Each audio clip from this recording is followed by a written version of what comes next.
টপিকসগুলো নিয়ে আমরা ডিসকাস করব। তার মধ্যে প্রথমে থাকবে হচ্ছে working principle of air circuit breaker, oil circuit ব্রেকারের অপারেশন দেখব, তার কনস্ট্রাকশন দেখব এবং অ্যাডভান্টেজ অ্যান্ড ডিসঅ্যাডভান্টেজগুলো দেখব। এরপরে আসবে মিনিমাম অয়েল সার্কিট ব্রেকার এমওসিবি, যেটাকে আমরা বলি, সেটারও অপারেশন, কনস্ট্রাকশন, ওয়ার্কিং প্রিন্সিপাল দেখব আর তার অ্যাডভান্টেজ অ্যান্ড ডিসঅ্যাডভান্টেজগুলো নিয়ে আমরা ডিসকাস করব। আর ফাইনালি এয়ার ব্লাস্ট সার্কিট ব্রেকারের অপারেশনটা দেখব। প্রথমে আসো working principle of air circuit breaker বা এসিবি। লাস্ট ক্লাসে কিন্তু আমরা এয়ার সার্কিট ব্রেকার নিয়ে ডিসকাস করছিলাম। আমরা কি বলছিলাম, এয়ার সার্কিট ব্রেকারকে আপ টু কত ভোল্ট লাইন পর্যন্ত ইউজ করা যায়? 600 ভোল্ট লাইন পর্যন্ত ইউজ করা যায়। এর উপরে কিন্তু আমরা এয়ার সার্কিট ব্রেকারকে ইউজ করি না। এর কারণ হচ্ছে আর্কিং। যদি আমরা এর উপরে ইউজ করতে চাই তাহলে আমাদের আর্ক ফর্মেশন করবে, যেটাকে এক্সটেনশন করার প্রপার্টিজ এয়ারে নাই বা এয়ার সার্কিট ব্রেকারে নাই। আমরা এয়ার সার্কিট ব্রেকারের আর্কটাকে কিভাবে ইন্টারাপশন করি? আর্ক ইন্টারাপশন চেম্বারের মাঝখানে। সো আর্ক ইন্টারাপশন চেম্বার দিয়ে আমরা কিভাবে আর্কটাকে ইন্টারাপশন করি? লেন্থ অফ আর্ক বাড়াই, লেন্থ অফ আর্ক বাড়ায়, রেজিস্ট্যান্স বাড়াই, কারেন্ট কমাই, এবং এই আর্ক ইন্টারাপশন চেম্বারের মধ্যে আমাদের হিটটা ডিসিপেট হয়। সো আমাদের আর্কটা ঠান্ডা হয়, যার ফলে আর্কটা ইন্টারাপশন হয়ে যায় ফাইনালি। সো এই যে এয়ার সার্কিট ব্রেকার, এই এয়ার সার্কিট ব্রেকারকে আমাদের সবসময় মডিফাই করতে হয়, মডিফিকেশনের দরকার লাগে বা ডিজাইনের দরকার লাগে, যে ডিজাইনটাকে কিভাবে করলে এটা আরও ভোল্টেজ লেভেলটাকে বাড়ানো যায় বা আরও এটা কিভাবে আর্কটাকে প্রপারলি এক্সটেনশন করতে পারে। সেজন্য আমরা আর্ক এক্সটিংশন চেম্বারের পাশাপাশি আমরা এখানে খেয়াল করে দেখো, এটা একটা সার্কিট, যে সার্কিট আমরা দেখতে পাচ্ছি একটা সোর্স বাম পাশে কানেক্টেড আর ডান পাশে লোড কানেক্টেড। মাঝখানে হচ্ছে একটা circuit breaker, air circuit breaker. এই সার্কিট ব্রেকারের আমরা দেখতে পাচ্ছি দুইটা কন্ট্যাক্ট আছে। এর নিচের যে কন্ট্যাক্টটা, এই কন্ট্যাক্টটাকে আমরা বলতেছি মেইন কন্ট্যাক্ট। উপরে যে কন্ট্যাক্টটা, এটাকে আমরা বলতেছি আর্কিং কন্ট্যাক্ট। দুইটা কন্ট্যাক্ট কিভাবে কানেক্টেড? Parallelly connected. সো খেয়াল করে দেখো, আমরা যদি চিন্তা করি যে হেলদি কন্ডিশনে যদি একটা কন্ট্যাক্ট থাকতো, ফর এক্সাম্পল মেইন কন্ট্যাক্টটা যদি থাকতো, আর্কিং কন্ট্যাক্ট যদি না থাকতো, তাহলে কি হতো? যখনই আমাদের ফল্ট হবে তখন কি হবে? মেইন কন্ট্যাক্ট ওপেন হবে। মেইন কন্ট্যাক্ট ওপেন হলে মেইন কন্ট্যাক্টের ভিতরে আর্ক ফর্মেশন হবে, তারপরে আর্ক এক্সটিংগুইশিং চেম্বারের মাধ্যমে আর্কটা ইন্টারাপশন হবে। কিন্তু মেইন কন্ট্যাক্টটা কিন্তু হেলদি কন্ডিশনেও কারেন্ট ফ্লো করে এটার ভিতর দিয়ে। মেইন কন্ট্যাক্টের ভিতর দিয়ে কিন্তু সবসময় লোড কারেন্ট যাচ্ছেই। তার ফলে কি এটা প্রি হিটেড অবস্থায় থাকবে। যেহেতু লোড কারেন্ট যাচ্ছে, সো এখানে লস হবেই, আইস করার লস হবেই। সো আইস করার লস মানে হিট, সো হিট ডেভেলপ করবেই মেইন কন্ট্যাক্টে। তার মানে এটা প্রি হিটেড অবস্থায় থাকবে। সো এই প্রি হিটেড অবস্থায় যদি মেইন কন্ট্যাক্ট থাকে এবং এখানে যদি আর্কটা জেনারেশন হয়, তাহলে এই মেইন কন্ট্যাক্টটা ড্যামেজ হয়ে যাওয়ার একটা পসিবিলিটিস থাকে, মেল্টেড হয়ে যাওয়ার একটা পসিবিলিটিস থাকে, কারণ এটা আগে থেকেই হিট আপ অবস্থায় আছে। একে যদি আরও বেশি হিট এই আর্কিংয়ের কারণে যদি হিটটা এই মেইন কন্ট্যাক্টের মধ্যে ডেভেলপ করে, তাহলে তো আমার মেইন কন্ট্যাক্টটা ড্যামেজ হয়ে যেতে পারে। তাহলে আমাদের কি করা উচিত? মেইন কন্ট্যাক্টটাকে সেভ করা উচিত। কিভাবে আমরা সেভ করব? খেয়াল করে দেখো, এই মেইন কন্ট্যাক্টের সাথে আমরা কি করছি? একটা আর্কিং কন্ট্যাক্ট প্যারালালি কানেক্ট করছি। এই মেইন কন্ট্যাক্টের রেজিস্ট্যান্স হচ্ছে low, approximately zero resistance with respect to arcing contact.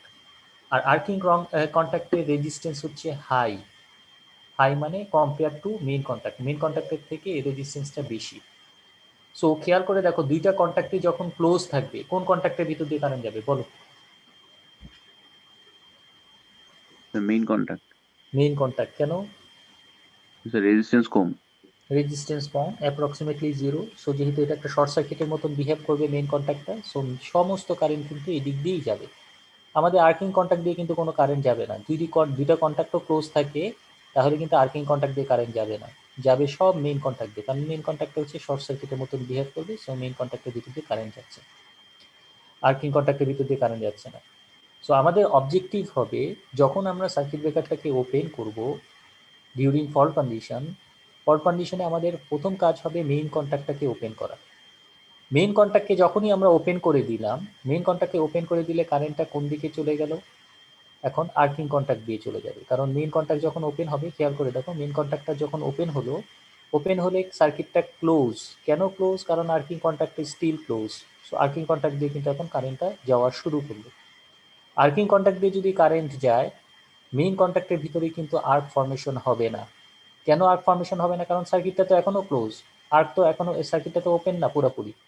So এখন আর্ক আসবে না। আর্ক আসবে কোথায়? যদি ওপেন সার্কিটে। এখন তো ওপেন হয় নাই, কারণ সার্কিটটা এখন স্টিল ক্লোজ। সো এখন কারেন্টটা বাইপাস হয়ে যাচ্ছে, বাইপাস হয়ে আর্কিং কন্ট্যাক্ট পেয়ে যাচ্ছে।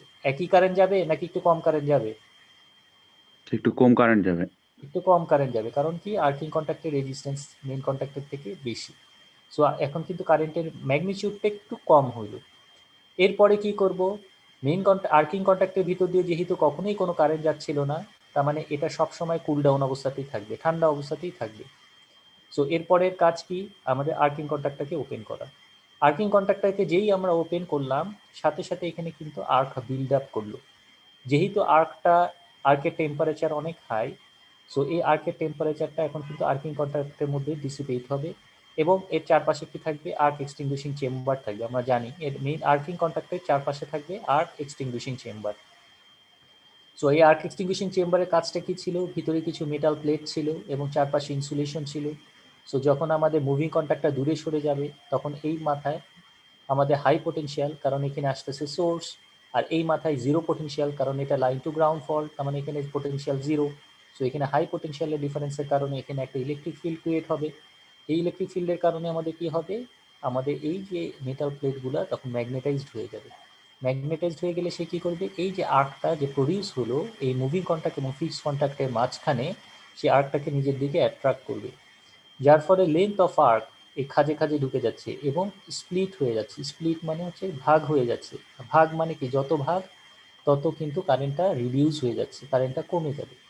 এবং সাথে সাথে এই লেন্থটা বেড়ে যেয়ে রেজিস্ট্যান্স বেড়ে গিয়ে কারেন্টটা কমে যাবে, সো হিটটাও কমে যাবে।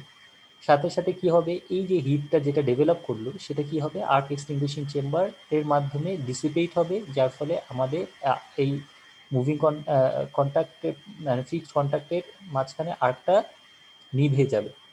সো ফাইনালি আমাদের আর্কটা নিভে যাবে, সো ফর কারেন্ট ফ্লো করাটা বন্ধ হয়ে যাবে। সো এই অপারেশনটা কি বুঝতে পারছো? সিকোয়েন্সটা? স্যার আর্ক এই এক্সটিংগুইশ চেম্বারের ওইটা স্যার আরেকবার একটু যদি বলতেন স্যার। আচ্ছা, হেলদি কন্ডিশনে কোন দিক দিয়ে কারেন্ট যাবে? Main contact. আর্কিং কন্ট্যাক্ট দিয়ে কারেন্ট যাচ্ছে না। যখনই অ্যাবনর্মাল কন্ডিশন ফর্ম করবে, কোন কন্ট্যাক্ট আগে ওপেন হবে? Sir main contact. Main contact. কারেন্টটা কোথায় চলে গেল? আর্কিং কন্ট্যাক্ট। এখন কি আর্ক ফর্মেশন হবে? না স্যার। কারণ সার্কিটটা স্টিল ক্লোজ। এরপরে কে ওপেন হবে?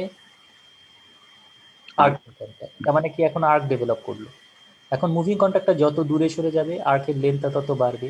এখন এই জায়গায় আমরা দেখতে পাচ্ছি কি এটা তো ওপেন, এই জায়গাটা তো ওপেন, যদিও আর্ক ফর্মেশন হচ্ছে। আর্ক ফর্মেশন হচ্ছে কেন? কারণ এটা লাইন টু গ্রাউন্ড ফল্ট, তার মানে এই জায়গায় পোটেনশিয়াল কিন্তু জিরো, যেহেতু এখানে গ্রাউন্ড হয়ে গেছে, শর্ট সার্কিট হয়ে গেছে। তার মানে এই জায়গায় পোটেনশিয়াল জিরো, জিরোর টার্মিনালটা আসতেছে এই জায়গায়, তার মানে এই জায়গায় জিরো পোটেনশিয়াল। এই জায়গায় high potential, maximum high voltage, কারণ এটা লাইন ভোল্টেজ, সো এখানে লাইন ভোল্টেজ আসতেছে, তার মানে এই টার্মিনালে লাইন ভোল্টেজ, এই জায়গায় জিরো ভোল্টেজ, সো এখানে আমাদের একটা ইলেকট্রিক ফিল্ড ক্রিয়েট হবে। যার ফলে কি হবে? এখানে একটা এই যে মেটাল প্লেটগুলো আছে এগুলো তো চারপাশে আইসোলেশন থাকবে, কারণ ইনসুলেটর থাকবে। সো ইনসুলেটর থাকার কারণে এটা নর্মাল হেলদি কন্ডিশনে কিন্তু এটা কখনোই কারেন্ট ক্যারি করে না। সো যখন এই ইলেকট্রিক ফিল্ডটা জেনারেট করবে তখন এই মেটাল প্লেটগুলো ম্যাগনেটাইজড হয়ে যাবে। একটা ইউনিফর্ম ইলেকট্রিক ফিল্ডের কারণে মেটাল প্লেটগুলো ম্যাগনেটাইজড হয়ে যাবে। ম্যাগনেটাইজড হয়ে গিয়ে সে এই যে আর্কটা জেনারেট যে করলো, এই আর্কের কারেন্টটাকে সে নিজের দিকে অ্যাট্রাক্ট করবে। অ্যাট্রাক্ট করলে আর্কের লেন্থটা বেড়ে যাবে। এই যে বেড়ে যাচ্ছে, দেখো খাঁজে খাঁজে ঢুকে যাচ্ছে, ফাঁকে ফাঁকে ঢুকে যাচ্ছে, সো লেন্থটা বেড়ে যাচ্ছে, সাথে সাথে স্প্লিটও হয়ে যাচ্ছে। আগে ছিল একটা আর্ক, এখন কিন্তু খাঁজে খাঁজে ঢুকে যাওয়ার কারণে আর্কটি স্প্লিট হয়ে গেল। সো লেন্থ বেড়ে গেল, রেজিস্ট্যান্স বেড়ে গেল, কারেন্ট কমে গেল। হিটটা কি অ্যাকচুয়ালি? হিটটা হচ্ছে আই স্কোয়ার ইন্টু আর। আরটা কি? রেজিস্ট্যান্স। এখন রেজিস্ট্যান্স বেড়ে গেলে তো বলতে পারো যে হিট বেড়ে গেল, তাহলে কিন্তু এখানে হিট কিন্তু বাড়বে না, কারণ কি? হিটটা হচ্ছে আই স্কোয়ার টাইমস ইন্টু আর। এখন এখানে স্কোয়ারটাকে যদি আমি কমাতে পারি তাহলে হিটটা রিডিউস বেশি হবে। সো রেজিস্ট্যান্সটাকে বাড়ায়, আইটাকে কমাচ্ছি।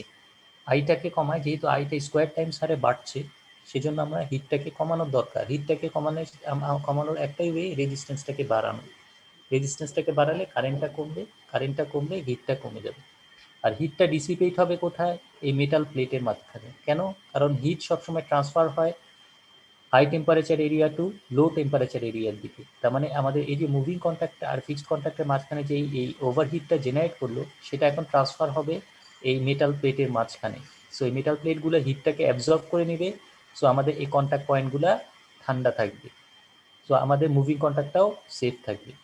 তো সেটাই, সরি, আর্কিং কন্ট্যাক্টটাও সেফ থাকবে। সো সেটাই বলতেছে, main contact conducts the current in close position. Close পজিশনে মেইন কন্ট্যাক্টের ভিতর দিয়ে সমস্ত কারেন্ট যাবে। They have low contact resistance, এর কন্ট্যাক্ট রেজিস্ট্যান্স থাকবে কম, স্মল। অ্যান্ড এটা কি মেটেরিয়ালস দ্বারা থাকবে? সিলভার প্লেটেড, এবং এই মেইন কন্ট্যাক্টটা সিলভার প্লেটেড হবে। আর the arcing contacts are hard, এটা থাকবে শক্ত, কারণ এখানে হিট ডেভেলপ করবে। সো হিটটাকে রেজিস্ট করার অ্যাবিলিটি তার থাকতে হবে। So heat resistance and usually made of copper alloy. তো এখানে দুইটা মেটেরিয়াল থাকবে, একটা কপার আর একটা হচ্ছে অ্যালুমিনিয়াম। সো দুইটা মেটেরিয়ালসের একটা মিক্স ফর্ম থাকবে, যার ফলে এর রেজিস্ট্যান্স থাকবে এই অ্যালুমিনিয়ামের রেজিস্ট্যান্সের থেকে বেশি। রেজিস্ট্যান্স কিভাবে বাড়ালাম, এটা কি বুঝতে পারছো?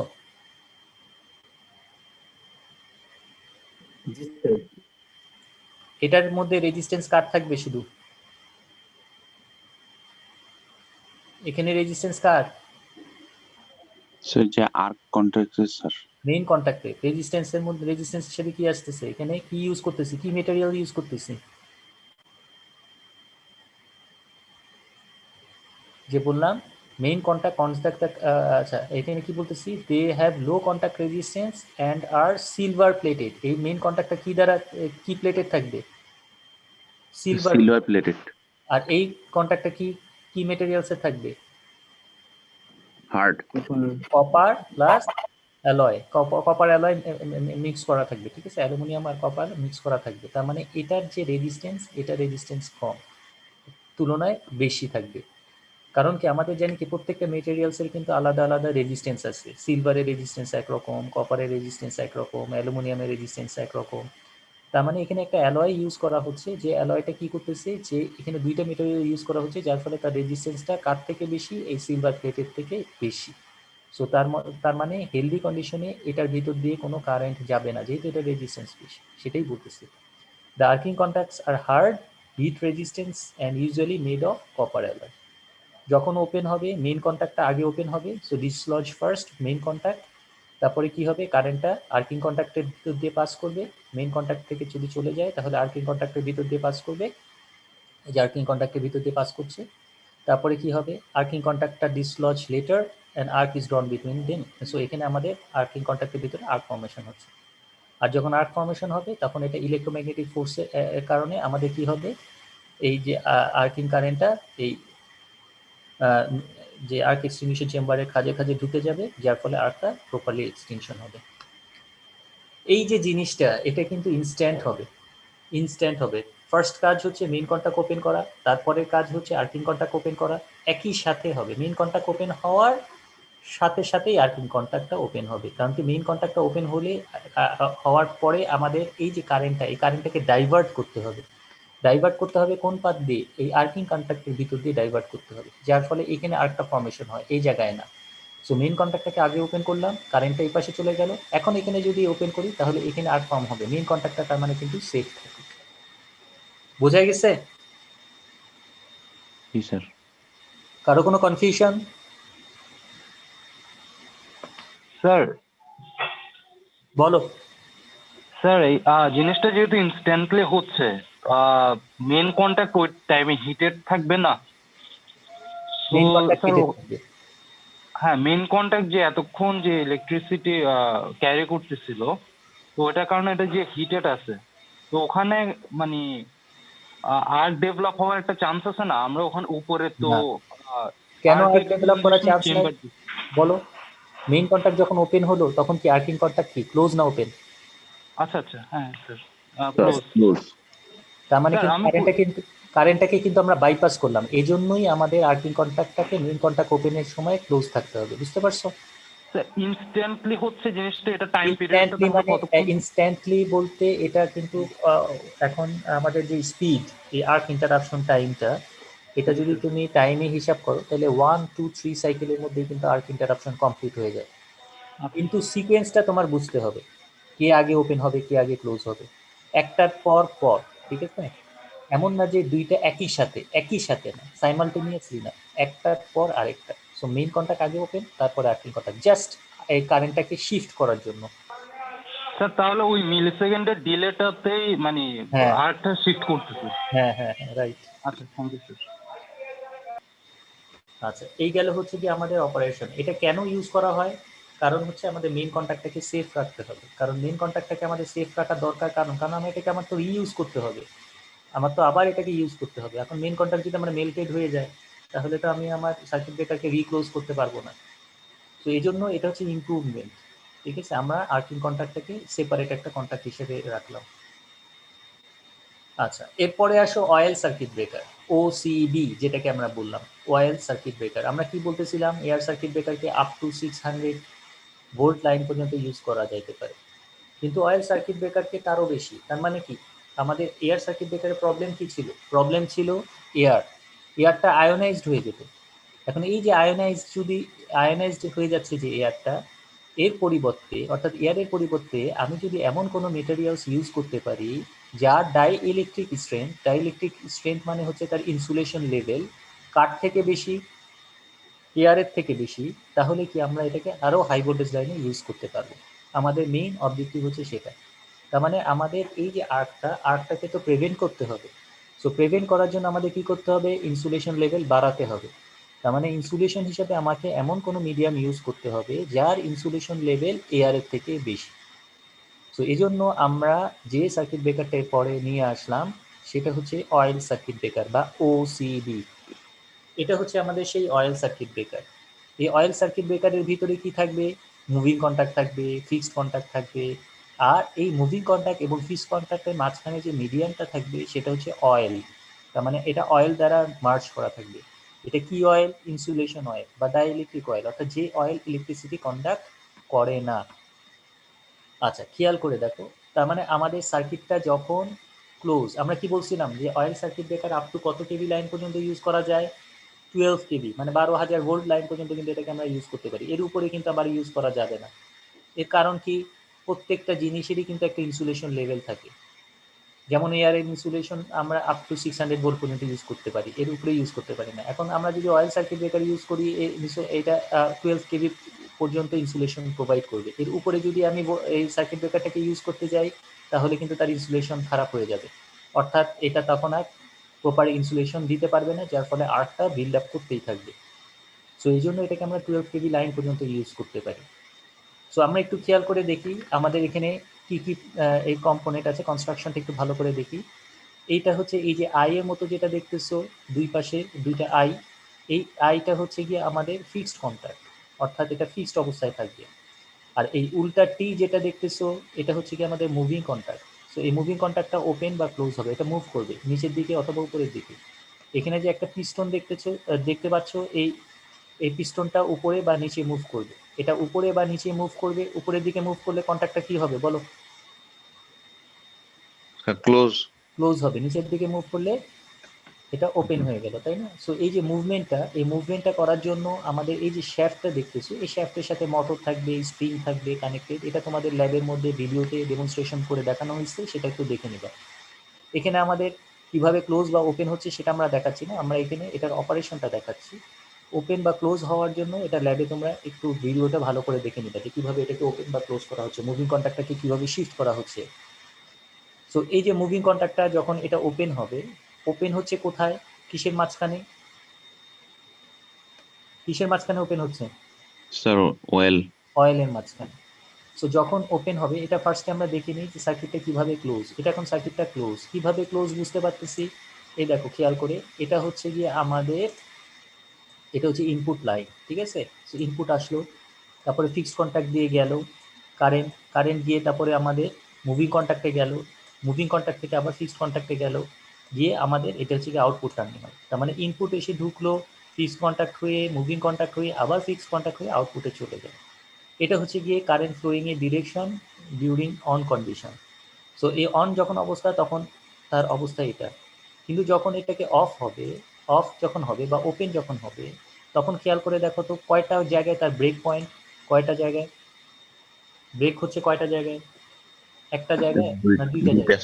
দুইটা দুইটা জায়গায়। তার মানে এই জায়গায় ব্রেক পয়েন্ট, এই জায়গাতেও ব্রেক হচ্ছে, এই জায়গাতেও ব্রেক হচ্ছে। যত বেশি ব্রেক হবে তত ভালো নাকি তত খারাপ? ব্রেক পয়েন্ট বেশি থাকলে ভালো ফল্ট কারেন্ট ইন্টারাপশনের জন্য নাকি খারাপ বলো?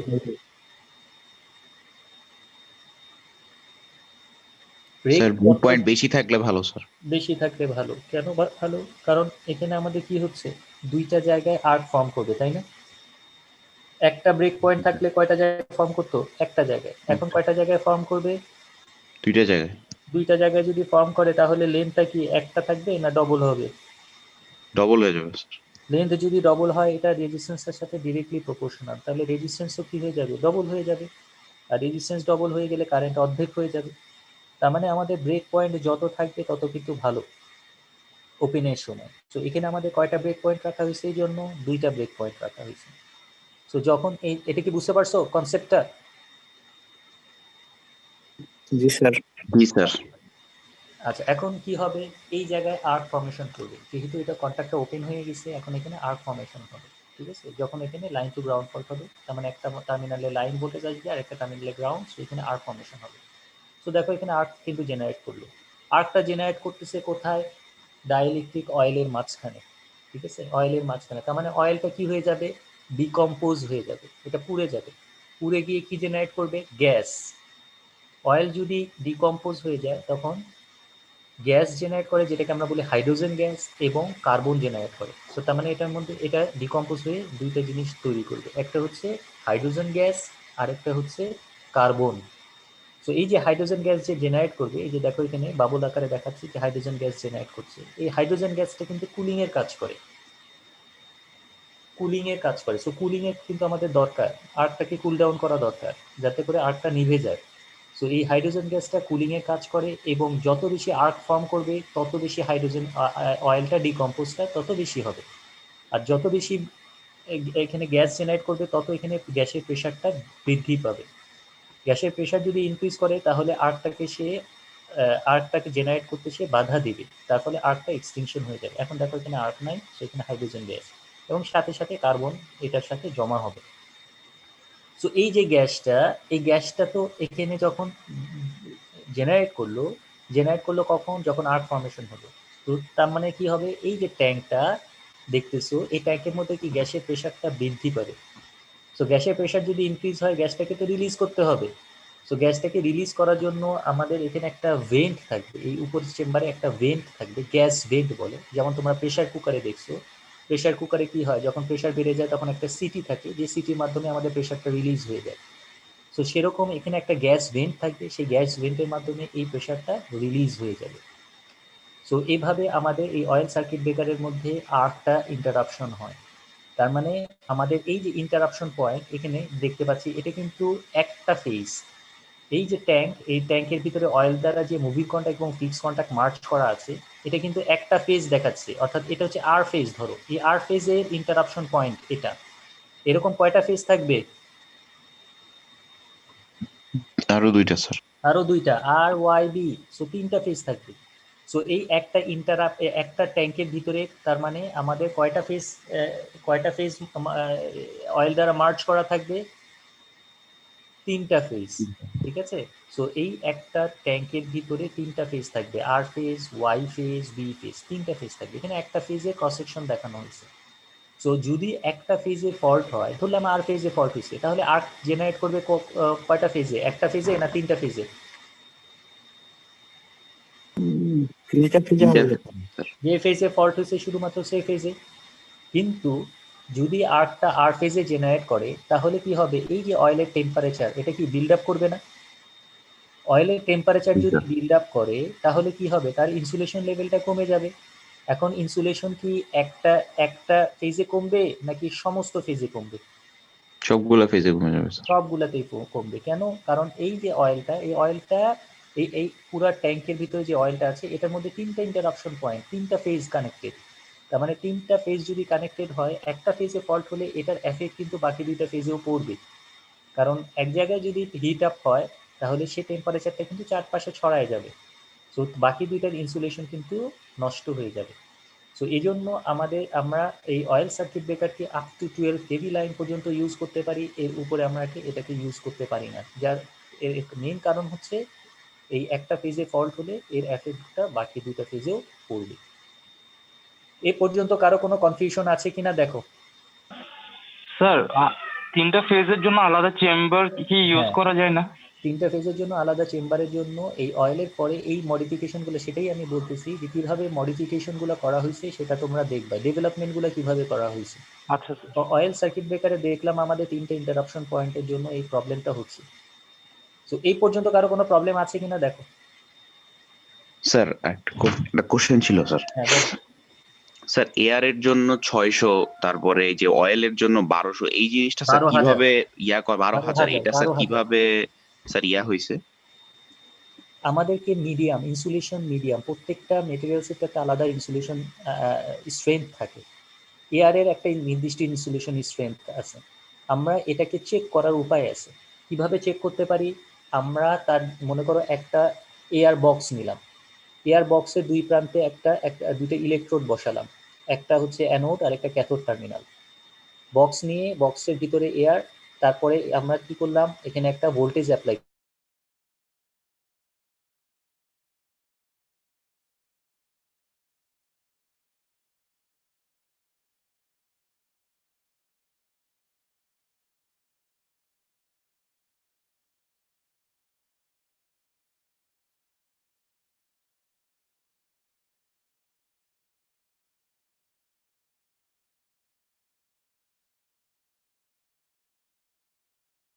আমাদের কিন্তু এই যে এটা একটা ইনপুট, এটা একটা ইনপুট, এটা একটা ইনপুট, তিনটা ইনপুট। আর এই পাশে দেখা যাচ্ছে আরো তিনটা আউটপুট, এই যে একটা আউটপুট, এই যে একটা আউটপুট, আর এই পাশে আরেকটা আউটপুট আছে যেটা দেখা যাচ্ছে না। সো এখানে কিন্তু ছয়টা টার্মিনাল, তিনটা টার্মিনাল ইনপুটের জন্য, তিনটা আউটপুটের জন্য। সো ইন্টারাপশন পয়েন্ট কিন্তু এই যে এই ট্যাঙ্কের ভিতরে এটা মার্চ করা থাকবে, এটা পুরোটাই অয়েল দ্বারা মার্চ করা। এটাই হচ্ছে আমাদের ওসিবি বা অয়েল সার্কিট ব্রেকার। অ্যাডভান্টেজগুলো কি? এক number, mineral oil has better insulation properties than air. এটা তো আমরা বললামই, এয়ারের থেকে এই ইনসুলেশন প্রপার্টিজটা বেশি, যার ফলে আমরা এটাকে হাই ভোল্টেজ লাইনে ইউজ করতে পারি। Oil provides cooling by producing hydrogen gas. So এখানে আমাদের প্রডিউস করতেছি হাইড্রোজেন গ্যাস কীভাবে? যেহেতু আর্ক জেনারেট করতেছি, সেহেতু আমাদের এই অয়েলটা ডিকম্পোজ হয়ে হাইড্রোজেন গ্যাস জেনারেট করতেছে। 3 নাম্বার অ্যাডভান্টেজ হচ্ছে অয়েল ইজ ইজিলি অ্যাভেলেবল, সব জায়গাতে পাওয়া যায়, সব সময় পাওয়া যায়। ইট has wide range of breaking capacity, এবং আমরা দেখেছিলাম যে অয়েল সার্কিট ব্রেকার দিয়ে আপ টু 500 MVA পর্যন্ত কিন্তু আমরা ফল্ট কারেন্ট ক্লিয়ার করতে পারি। তার মানে আমাদের কিন্তু ব্রেকিং ক্যাপাসিটিটা বা ফল্ট কারেন্ট ক্লিয়ারিং ক্যাপাসিটিটা অনেক হাই নর্মাল সার্কিট ব্রেকার বা এয়ার সার্কিট ব্রেকারের তুলনায়। সো এটাই বলতেছি, it has wide range of breaking capacity. Breaking capacity মানে ফল্ট কারেন্ট ক্লিয়ারিং ক্যাপাবিলিটি, অর্থাৎ যখন ব্রেক হবে তখন সে ম্যাক্সিমাম কত ফল্ট কারেন্ট ক্লিয়ার করতে পারবে। ডিসঅ্যাডভান্টেজগুলো কি? It is inflammable and there is a risk of fire. যেহেতু এটা দাহ্য পদার্থ, আমরা জানি যে এই অয়েলটা দাহ্য পদার্থ, সো এটা ইনফ্লেমেবল যেহেতু, সো এখানে আমাদের একটা এক্সপ্লোশন হওয়ার একটা পসিবিলিটিস থাকে। It may form an explosive mixture with air. যদি ভিতরে অক্সিজেন থাকে বা এয়ার থাকে তাহলে এখানে এক্সপ্লোশন হতে পারে, কারণ অক্সিজেন থাকলে আমাদের আর্ক হওয়ার সম্ভাবনা বেশি। It requires maintenance.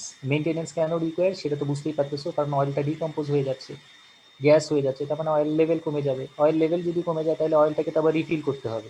আবার কার্বন যদি জমে তাহলে আবার অয়েলটাকে ফিল্টার করতে হবে, ফিল্টার করে কার্বনটাকে বাদ দিতে হবে। সো এই জন্য আমাদের মেনটেনেন্সের দরকার। যতবার মানে অপারেট করবে ততবার কিন্তু আমাদের কার্বন জমা হবে, সো কার্বনটাকে আমাদের ফিল্টার আউট করে ফেলতে হবে। অ্যাবজর্বস moisture, so dielectric strength reduces. Moisture কেন অ্যাবজর্ব করে? কারণ আমরা জানি ময়েশ্চার অ্যাবজর্ব করার জন্য আমাদের টেম্পারেচার ডিফারেন্স হতে হয়। আমাদের এই যে অয়েল ট্যাঙ্কের ভিতরে টেম্পারেচার কিন্তু high with respect to surrounding temperature. So আমাদের যে সারাউন্ডিংয়ের যে টেম্পারেচার তার থেকে আমাদের ভিতরের টেম্পারেচার যেহেতু হাই, সো এই টেম্পারেচার ডিফারেন্সের কারণে কিন্তু আমাদের কি হতে পারে, ভিতরে ময়েশ্চার জমতে পারে। আর ময়েশ্চার মানে কি? পানি। এই পানি কি ইলেকট্রিসিটি কন্ডাক্ট করে। তার মানে আমাদের অয়েলের যদি ময়েশ্চার জমে তাহলে কিন্তু অয়েলের ইনসুলেশন স্ট্রেংথ কমে যাবে। অয়েল লিকেজ প্রবলেম, অনেক দিন ধরে যদি সার্কিট ব্রেকার ইউজ করো এর বডি লিক করতে পারে। সো লিক যদি করে তাহলে অয়েল লেভেল কমে যাবে, সো এটা একটা প্রবলেম হতে পারে। oil has to be replaced after some operation because of the carbonization of oil. আমরা বললাম যে কার্বন জমা হবে, যেহেতু কার্বন জমা হবে তার ইনসুলেশন কমে যাবে, যার ফলে আমাদের কি করতে হবে, অয়েলটাকে রিপ্লেস করতে হতে পারে। সো অ্যাডভান্টেজ এবং ডিসঅ্যাডভান্টেজে যেগুলো দেখানো হলো সেগুলোতে কারো কোনো প্রবলেম আছে কিনা দেখো, কোনো পয়েন্টে কোনো প্রবলেম আছে কিনা। Sir wide range of breaking ক্যাপাবিলিটিটা আর একটু বলবেন?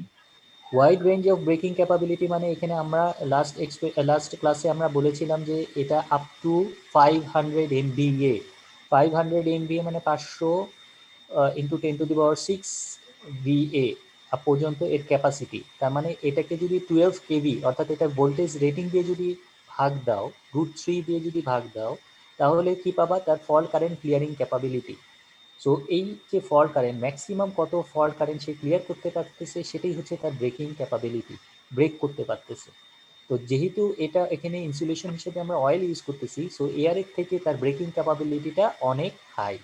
ঠিক আছে, সো এটাই বলতেছে এয়ারে যেরকম ছিল আপ টু কত 35 MVA, সেই 35 MVA থেকে আমরা চলে গেলাম 500 MVA। সো এখানে ব্রেকিং ক্যাপাবিলিটিটা হাই, সেটাই বোঝাচ্ছে আর কি। জি স্যার।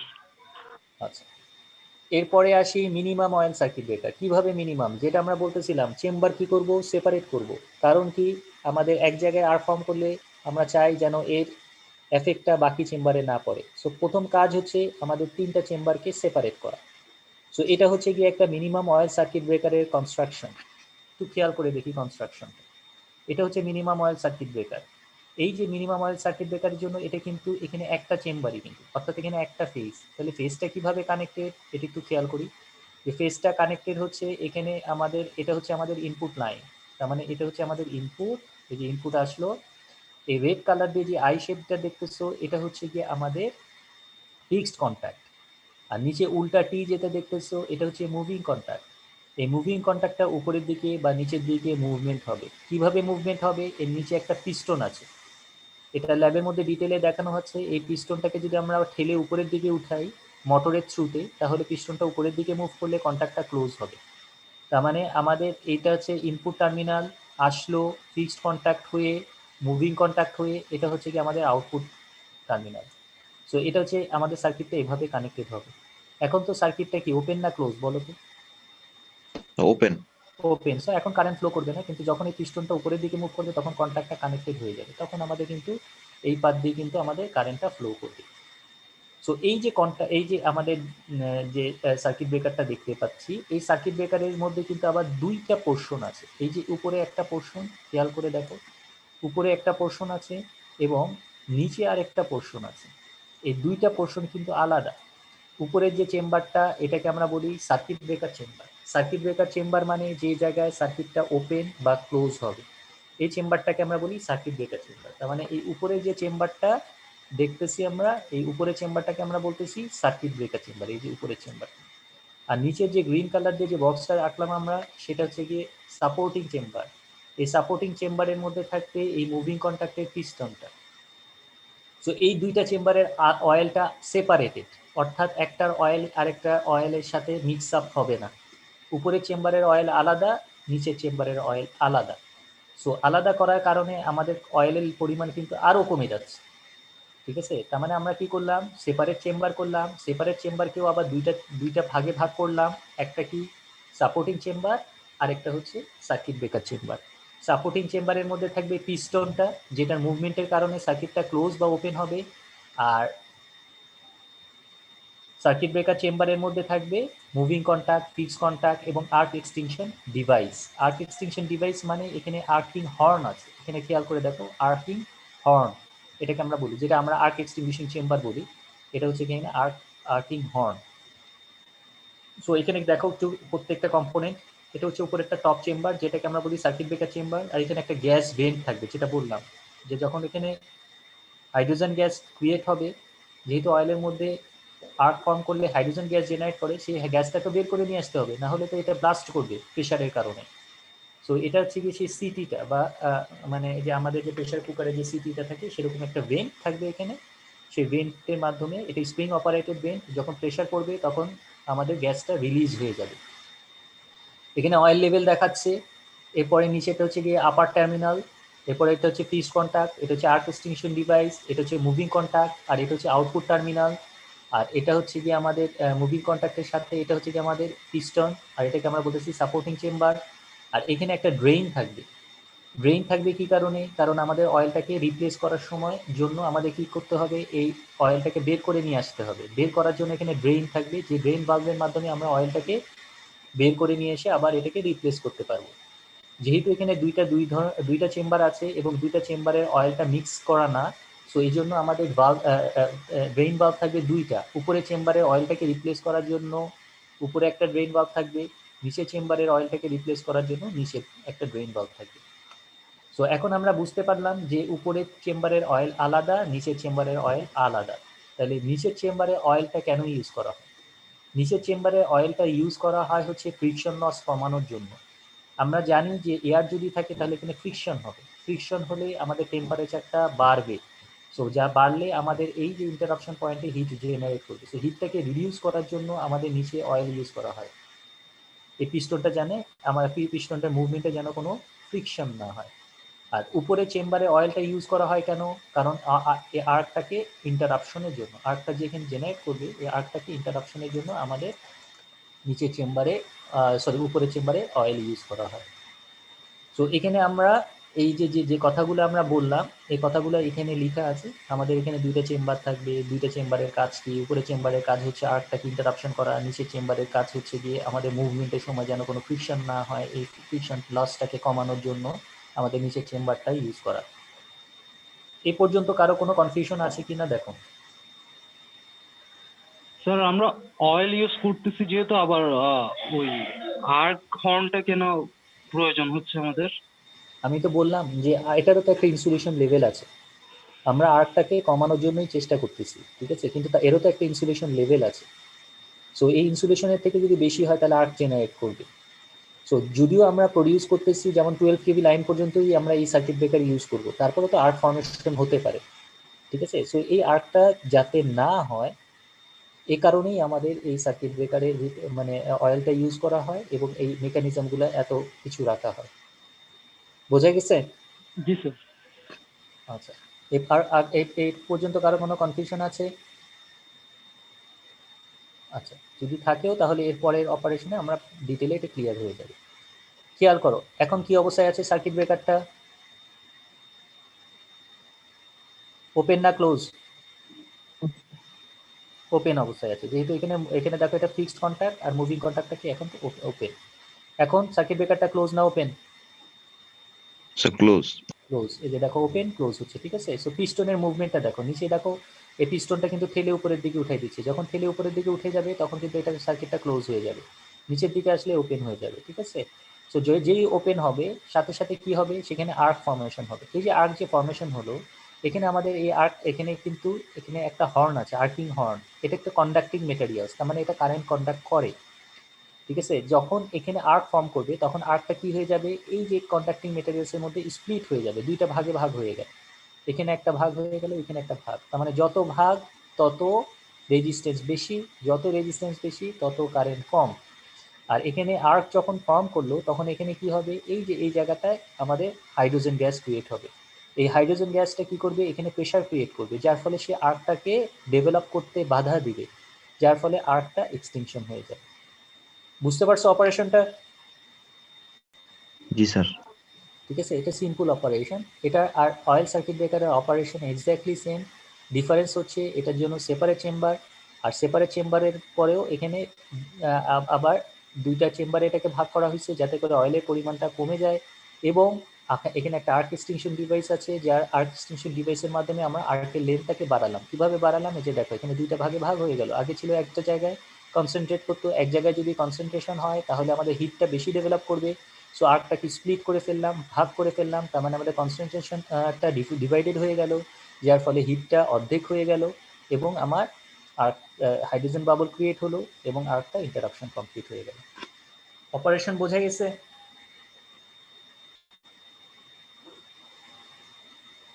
আচ্ছা, সো এরপরে আসি আমরা advantage and disadvantage of MOCB, minimum oil circuit ব্রেকারের অ্যাডভান্টেজ অ্যান্ড ডিসঅ্যাডভান্টেজ। এই মিনিমাম অয়েল সার্কিট ব্রেকারে কিন্তু এই যে উপরে দেখতে পাচ্ছি এটা কিন্তু মিনিমাম অয়েল সার্কিট ব্রেকার। এই উপরের যে চেম্বারটা এটাকে আমরা বলতাম সার্কিট ব্রেকার চেম্বার, নিচের চেম্বারটা হচ্ছে সাপোর্টিং চেম্বার, এবং এর চারপাশে কিন্তু ইনসুলেশন থাকবে, এই যে পোর্সেলেইন টাইপ ইনসুলেশন চারপাশে দেওয়া থাকবে। ঠিক আছে, সো এটা হচ্ছে আমাদের ইনপুট টার্মিনাল, এটা হচ্ছে আমাদের আউটপুট টার্মিনাল, আর এটা হচ্ছে যে সাপোর্টিং চেম্বার। আচ্ছা, সো এখানে কি বলতেছে, it requires lesser quantity of oil. এখানে বুঝতেই পারছি আমাদের অয়েলের পরিমাণ কমে যাবে, একটা ড্রামের মধ্যে অয়েল ইউজ না করে আমরা এখানে চেম্বার করে দিচ্ছি, যেহেতু এখানে অয়েলের পরিমাণটা অনেক কম লাগছে। সো এখানে আমাদের স্পেসও সেই কারণে কমে যাবে, যেহেতু ড্রাম থাকলে আমাদের স্পেস বেশি লাগতো, এখানে আমাদের সেপারেট চেম্বার করার কারণে আমাদের স্পেস কমে যাচ্ছে। There is a reduce risk of fire. Bulk oil circuit ব্রেকারে ফায়ারিং হওয়ার সম্ভাবনা যত বেশি, এখানে অয়েলের পরিমাণ যেহেতু কম, সো ফায়ারিং হওয়ার সম্ভাবনাও কম। Maintenance problem are also reduced, maintenance প্রবলেমটাও কম। Due to smaller quantity of oil, the degree of carbonization is increased. So যেহেতু এখানে স্মল কোয়ান্টিটি অয়েল ইউজ করা হচ্ছে, সো এখানে যখন আর্ক প্রডিউস হবে, কার্বনের পরিমাণ রেশিওতে যদি হিসাব করো তাহলে বাল্ক অয়েলের তুলনায় এখানে কার্বনের পরিমাণ বেশি জমবে। যদি রেশিও হিসাব করো তাহলে এখানে কার্বনের পরিমাণটা বেশি জমবে, যেহেতু এখানে smaller quantity of oil use করা হচ্ছে।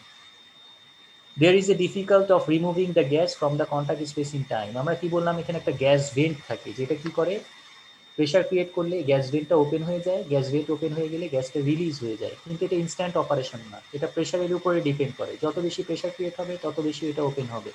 সো এটা কিন্তু সাথে সাথে কিন্তু আমাদের গ্যাসটা রিলিজ হবে না, সো গ্যাস রিলিজ হওয়ার জন্য একটু সময় লাগে।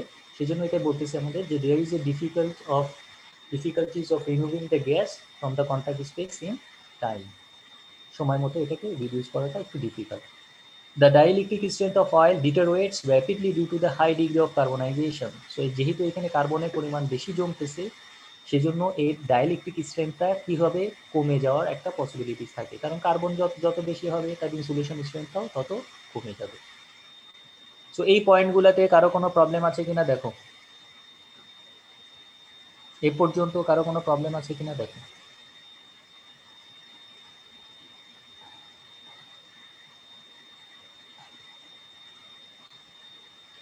শুনতে পাচ্ছ? জি স্যার। জি স্যার। যদি প্রবলেম না থাকে, আমাদের আজকের লাস্ট যেটা সার্কিট ব্রেকারের অপারেশন আমরা দেখব, সেটা হচ্ছে এয়ার ব্লাস্ট সার্কিট ব্রেকার। তো একটু খেয়াল করে দেখি আমরা।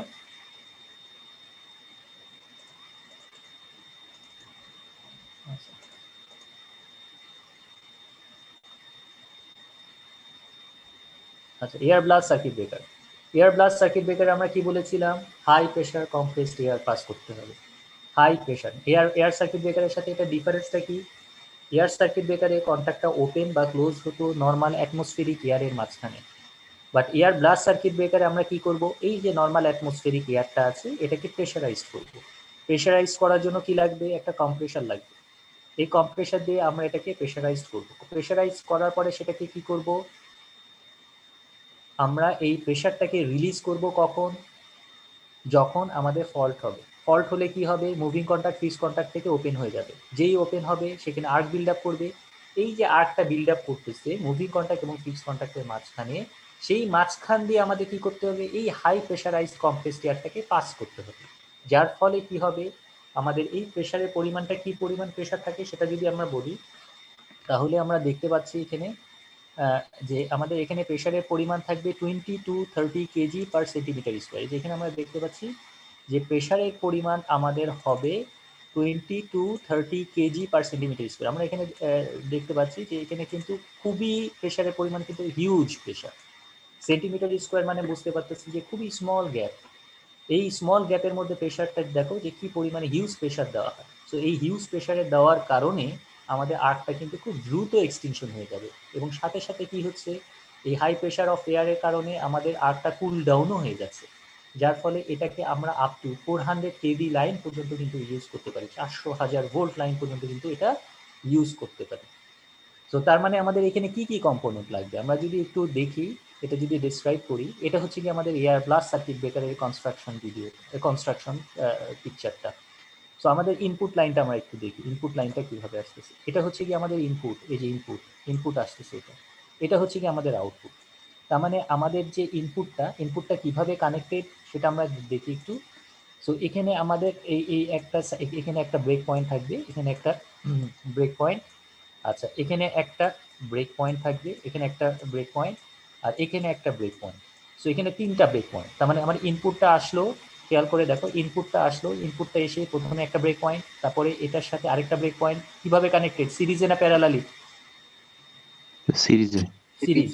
তারপরে আরেকটা ব্রেক পয়েন্ট। সো এখানে কয়টা ব্রেক পয়েন্ট? তিনটা ব্রেক পয়েন্ট। তিনটা। যত ব্রেক পয়েন্ট তত ভালো না খারাপ?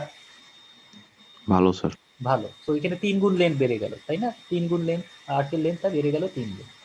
সো এখানে দেখো এখানে ইনসুলেটর আছে, এই ইনসুলেটরগুলো হচ্ছে হলো, অর্থাৎ মাঝখানটা হচ্ছে ফাঁকা, ঠিক আছে? পুরাটাই ফাঁকা, একটা পাইপের মতন ফাঁকা। সো এই হলো ইনসুলেটরের সাথে আমাদের কিছু ভালভ কানেক্টেড। এখানে খেয়াল করে দেখো যে ভালভগুলো যদি আমি দেখাই, ভালভগুলো হচ্ছে এখানে, এই যে ভালভ, ঠিক আছে? ভালভ মানে হচ্ছে দরজা বলতে পারো, তো এখানে কিছু দরজার মতন আছে, ঠিক আছে? এই যে ভালভ, এখানে 3টা ভালভ আছে। সো এটাকে আমরা বলি এয়ার রিজার্ভার। এয়ার রিজার্ভার মানে হচ্ছে এখানে হাই প্রেশারাইজ কম্প্রেসড এয়ার থাকবে। কত প্রেশারে প্রেশারাইজ থাকবে? 20 to 30 KG per centimetre square. So যখনই আমাদের সার্কিটে ট্রিপ সিগন্যাল আসবে, ট্রিপ সিগন্যাল আসবে কখন? যখন ফল্ট হবে। ফল্ট হওয়ার সাথে সাথে ট্রিপ সিগন্যাল আসবে, ট্রিপ সিগন্যাল আসলে আমাদের কি হবে? এই সার্কিট ব্রেকারটা ওপেন হয়ে যাবে। ওপেন হয়ে গেলে কিন্তু আমাদের তিনটা পোর্শনে, তিনটা জায়গায় কিন্তু আর্কটা বিল্ড আপ করতেছে, ঠিক আছে? তিনটা জায়গায়। সো তিনটা জায়গায় কোন জায়গায়? এই জায়গায় আমার আর্ক বিল্ড আপ করবে। আর কোথায় বিল্ড আপ করবে? এই জায়গায় আমার আর্ক বিল্ড আপ করবে, আর এই জায়গায় আমার আর্ক বিল্ড আপ করবে। সো এই যে তিনটা জায়গায় আর্কটা বিল্ড আপ করবে, এই আর্কটাকে এক্সটেনশন করার জন্য আমাদের সাথে সাথে ইনস্ট্যান্টলি কি হবে? এই ভালভগুলো ওপেন হয়ে যাবে, এই যে ভালভগুলা বা দরজাগুলো খুলে যাবে। সো দরজাগুলো খুলে যদি যায়, তখন এই যে হাই প্রেশারাইজড এয়ারটা এই হলো ইনসুলেটরের ভিতর দিয়ে, অর্থাৎ এটা তো পাইপ, চারপাশে ইনসুলেশন। সো এই হলো ইনসুলেটরের ভিতর দিয়ে কোথায় চলে আসবে? হলো ইনসুলেটরের ভিতর দিয়ে বাইরে বের হয়ে আসবে, তার মানে এই যে বাইরের দিকে বের হয়ে আসবে এই হলো ইনসুলেটরের ভিতর দিয়ে। বাইরে বের হয়ে আসবে মানে কোন দিক দিয়ে বের হবে? এই মুভিং কন্ট্যাক্ট এবং ফিক্সড কন্ট্যাক্টের মাঝখান দিয়ে বাইরে বের হয়ে আসবে। তার ফলে কি হবে? এই যে আর্কের লেন্থটা কি হবে? অনেক বেড়ে যাবে। সো আর্কের লেন্থটা আগে যা ছিল তার থেকে অনেক বেড়ে যাবে। বেড়ে গেলে কি হবে? রেজিস্ট্যান্স বেড়ে গিয়ে কারেন্ট কমে যাবে। যেহেতু এটা অনেক হাই প্রেশার, সো আর্কটা সাথে সাথে কি হয়ে যাবে? এক্সটিংশন হয়ে যাবে, লেন্থ এত বাড়বে যে এটা এক্সটিংশন হয়ে যাবে। সো এটা কিন্তু ইনস্ট্যান্ট অপারেশন, এটা কিন্তু চোখে দেখা যাবে না যে আর্কের লেন্থটা বেড়ে গেছে, কিন্তু যেহেতু প্রেশার পরিমাণটা অনেক বেশি, এই প্রেশারটা যেহেতু এই মুভিং কন্ট্যাক্ট এবং ফিক্সড কন্ট্যাক্টের ভিতর দিয়ে রিলিজ হচ্ছে, সো এই হাই প্রেশারের কারণে আর্কটা প্রপারলি এক্সটিংশন হবে। এটা কি বুঝতে পারছো অপারেশনটা? জি স্যার।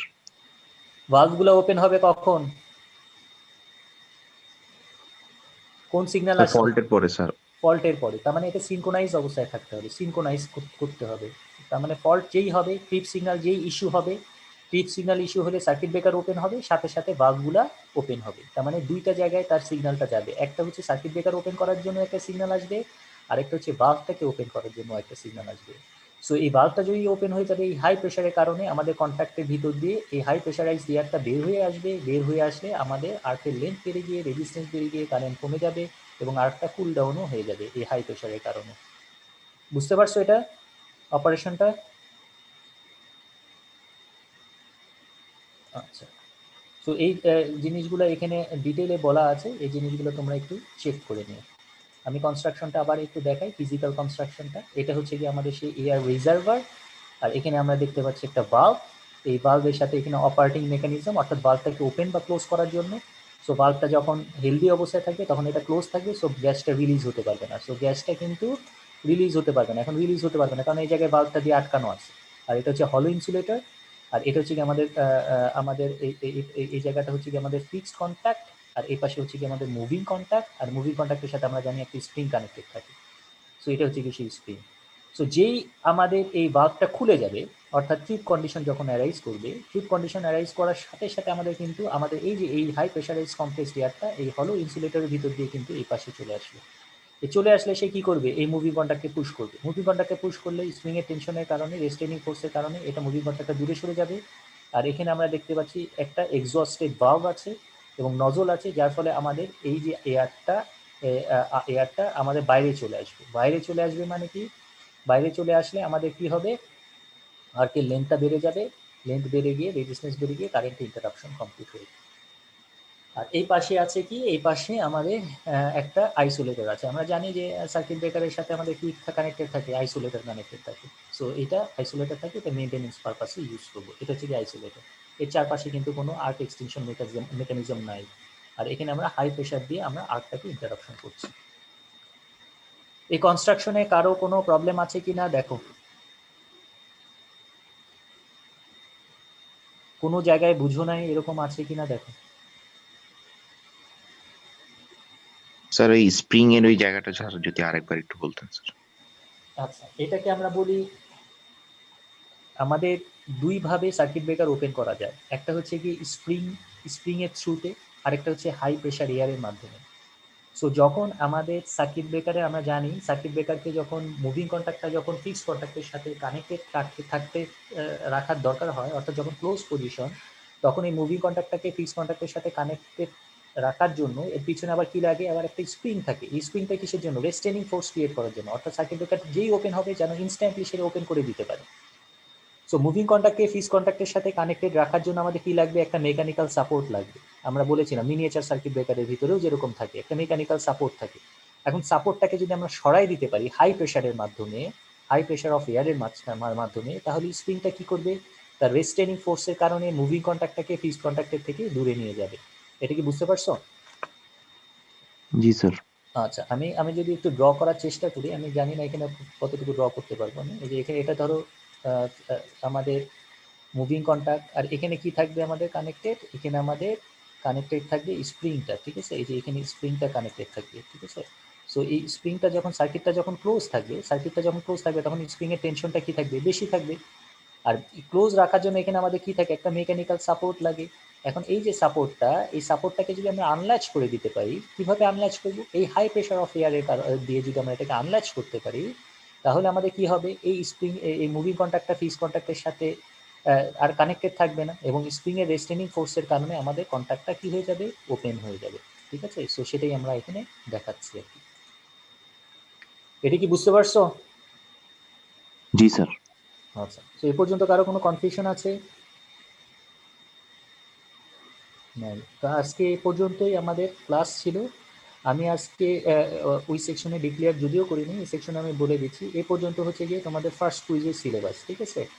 আর কুইজটা হবে হচ্ছে তোমাদের কবে তোমরা সবাই মিলে একসাথে দিতে পারবা, সেটা একটা সময় নির্ধারণ করে আমাকে বলো। নেক্সট উইকে আমি সেই সময় নিয়ে নেব।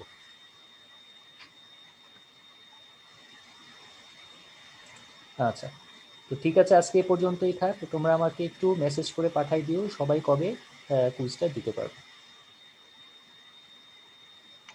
আসসালামু আলাইকুম স্যার। ওয়ালাইকুম আসসালাম।